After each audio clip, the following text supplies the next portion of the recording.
Unstoppable force versus immovable object. That's the best way I can describe a super brawl between Michael Myers and John Wick. Both boogeymen in their respective universes, but for different reasons. One is a pervert that stalks and kills predominantly women and children, while the other one burns down the entire criminal underworld because some dickhead killed his dog. One is a former hitman turned dog dad, and the other one is a demon that's possessing a freakishly large person. But how would they both fare in a battle to the death between the two of them? Well, that is what we're about to find out. First, we'll discuss their backgrounds, strengths, weaknesses, and behaviors, and then we'll see how they match up in a head-to-head clash.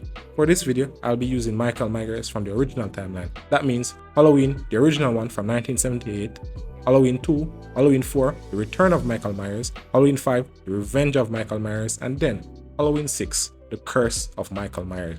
The reason why I'm doing this is because I'm going to use other timelines to make different videos, so each timeline will have their own individual matchup. Another reason is that the first timeline, specifically when we get to Halloween 6, The Curse of Michael Myers, we get more supernatural lore. And I really wanted to explore this aspect of Michael. I'm Doom, and welcome back to House of Films, the best place on the internet to find movie/TV show opinions that don't take themselves too seriously.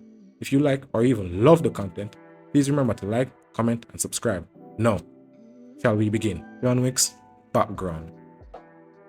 The Baba Yaga, which in Slavic folklore is an ogress who steals, cooks, and eats her victims, usually children.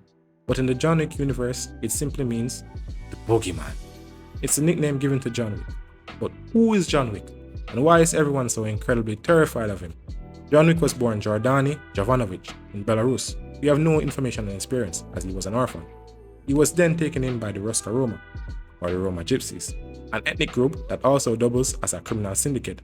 It's amongst the Ruska Roma where John learned all his combat skills. John is an almost supernatural level marksman, like bro doesn't miss at all. He's also an insane fighter with hand-to-hand combat skills, and his ability to continuously take an insane amount of punishment makes him an invaluable asset to all of the criminal underworld. After his time with the Ruska Roma, he joined the Tarasov mob as one of Vigo's goons, where he quickly earned the name the Baba Yaga due to his insanely high body count. He was basically like a super soldier for Vigo, and his abilities, along with the fact that he worked for one of the most powerful mobsters on the planet, sent his reputation to the moon. Eventually though, John found love. And because of this love, he wanted to leave the assassin game altogether. Vigo wasn't having it though. At first, he thought John was joking, but when he realized that hey, the brother is serious, he decided to seize the opportunity and send John on one of the most ridiculous crash out missions ever. Vigo wanted John to essentially kill all his enemies in one night so that there wouldn't be any time for reprisal, essentially putting Vigo at the head of his food chain. And John did it. In one night, he completely massacred all of Vigo's enemies. Of course, he had help, which would ultimately bite him in the ass a couple years down the line, but he still did it and won his freedom. It's important to know that in the John Wick universe, you can't decide to leave the game unless you do something that seems impossible. John Wick's abilities. John doesn't possess any actual supernatural abilities, but let's talk about his real abilities. As I said earlier, he's an otherworldly marksman, especially in close quarter gunfights. He almost never misses his target. We see him outshoot his opponents on a myriad of occasions, like when he burnt shit down in Vigo's nightclub looking for Vigo's son, or when the eye table was after him in the catacombs and he made them look like complete, absolute amateurs, or when he was in Casablanca with Sofia and they kicked them boys' teeth in. But my all-time favorite scene where he showed his insane marksmanship skills was when the high table abjugator sent assassins to attack John while he was staying inside the Continental New York, and he whooped them boys' ass. What makes it my favorite show of his marksmanship skills is the fact that they were in bulletproof suits from head to toe, and there were only very small areas on their bodies that weren't protected by said armor. And John was able to not only find those areas, but exploit them. That's boinkers. Let's face it, John is a brawler. Of course, bro knows a myriad of different martial art techniques and fighting styles, but on top of that, he simply knows how to be ferocious with his hands, when he doesn't have a gun to shoot you, of course. We see him whoop Zero and his students' ass in hand-to-hand combat after fighting a million guys previously and being on the run for his life, which is nuts when you realize Zero is probably one of the best assassins in the world. We also see him punch Adkins to sickness, a man that's 3 times the size of Wick. We also see him take on multiple assassins more than once with nothing but his fists and his surroundings, and he almost always comes out on top, one way or the other. John is one extremely resourceful bastard. He's the human version of when life hands you lemons, you fashion the lemons into a weapon that can take down some of the world's very best assassins. This, coupled with his innate eye for battle, makes whatever scenario he finds himself in null and void, and eventually he always ends up with the upper hand. We see this firsthand when he fights Ernest in the library. Mind you, Ernest is 15 feet tall. I'm slightly exaggerating, he's about 7 feet plus, and John didn't have a gun or a knife, so he used the only thing at his disposal, books and a pencil, to kill a giant essentially. That shows awareness, quick thinking, and resourcefulness. Modern day David and Goliath. One of the reasons why I really love the John Wick franchise is the fact that John is able to take a punch in the face. He gets his ass whooped. A lot.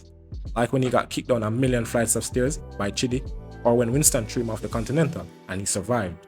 He's able to take grueling punishments and bounce back.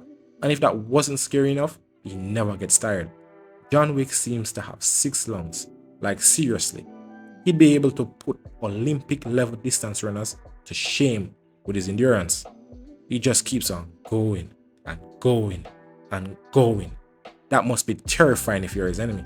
Imagine beefing a dude that can survive falling from a hotel roof and seemingly never gets tired, no matter how much physical energy he exerts. One of the most underrated abilities John possesses is his stealth. He's able to move like a cat when he's sneaking up on his enemies or making a retreat when it calls for it. We see how easy it is for him to infiltrate Gianni D'Antonia's penthouse when he was tasked to kill her. And it makes sense. Being an assassin, it's part of the job description.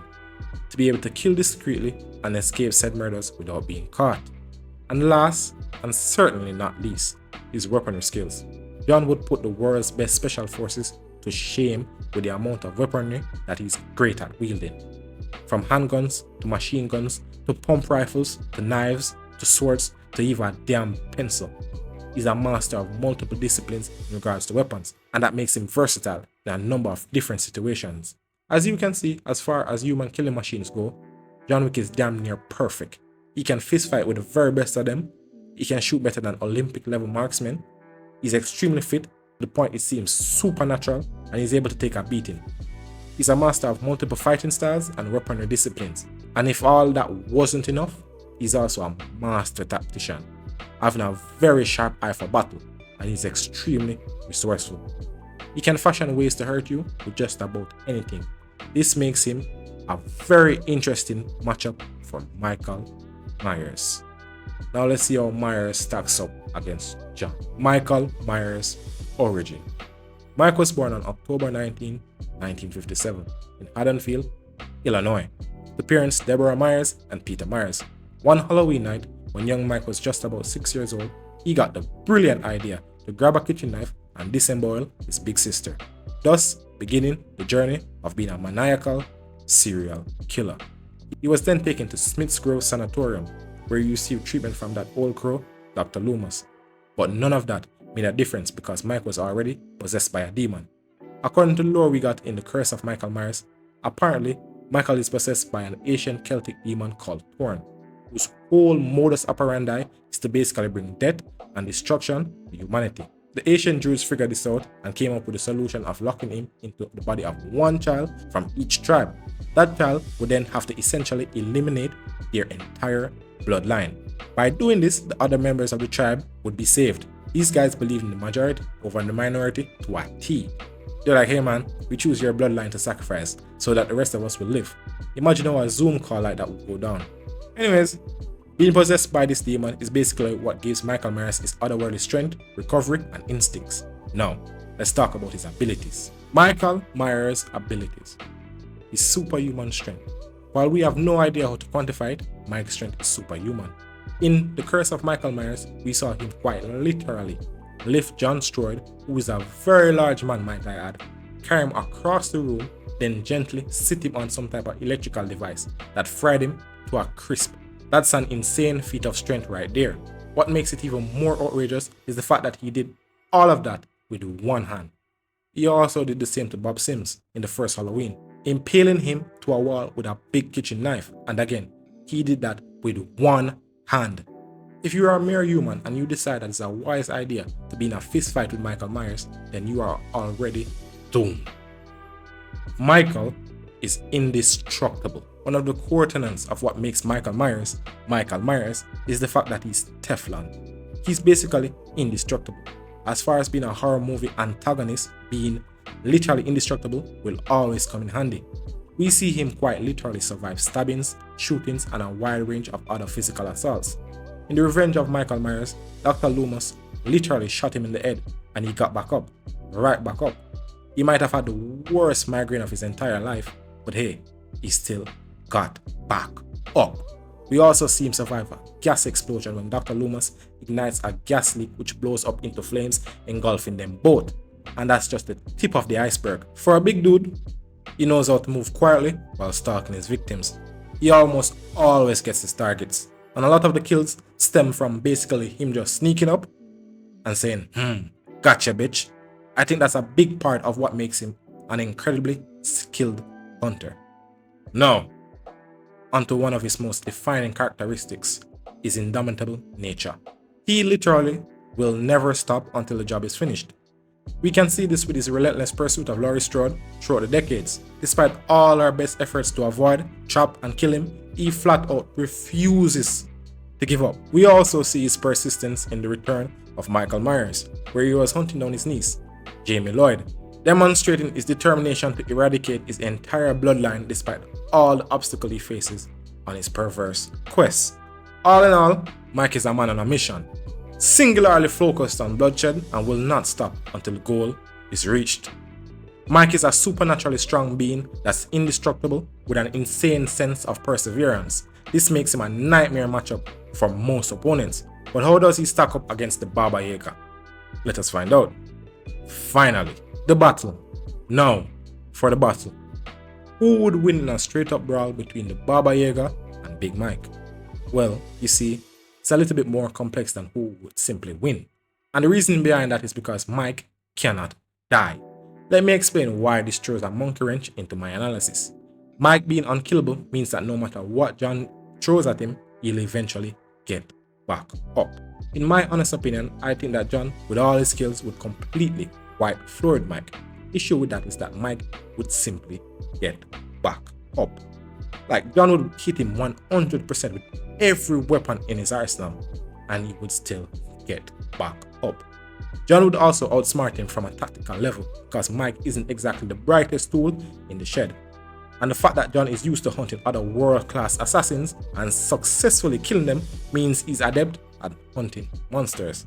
But Mike is an actual supernatural monster, meaning all of John's experience will go out the window when he hits Mike multiple times with a shotgun and Mike survives. An argument can be made that John would eventually tire and give up, but I think his common sense would kick in way before that.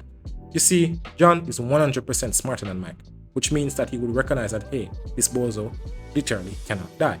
I need to pivot, and I think the pivot would be to trap him instead of trying to kill him. John will realize that, I'm hitting this off with bullets, bombs, knives, and he's still getting back up. I need to switch strategies, and I think he would switch quickly. I think this is one of John's best qualities, being able to operate on the fly. Let's also not pretend like capturing Michael would be easy at all, and it would be even harder to keep him locked up due to his relentless nature. Mike would literally never stop trying to escape. So in John's case, he would constantly have to find new ways to keep Mike contained, and that can be exhausting. All in all, I think it would be a draw. If Mike wasn't an immortal entity, I think John would make light work out of him. But immortality being Mike's trump card makes things extremely complicated. However, as I said earlier, John is smart enough to realize this and pivot. So I think he'd realize the only solution is to trap Mike and then have him under constant supervision. And that's all, folks. Who do you think would win if the two were to go at it? Leave a comment in the comment section. Remember to like the video and subscribe to my channel for all TV breakdowns. My name is Doom. Goodbye.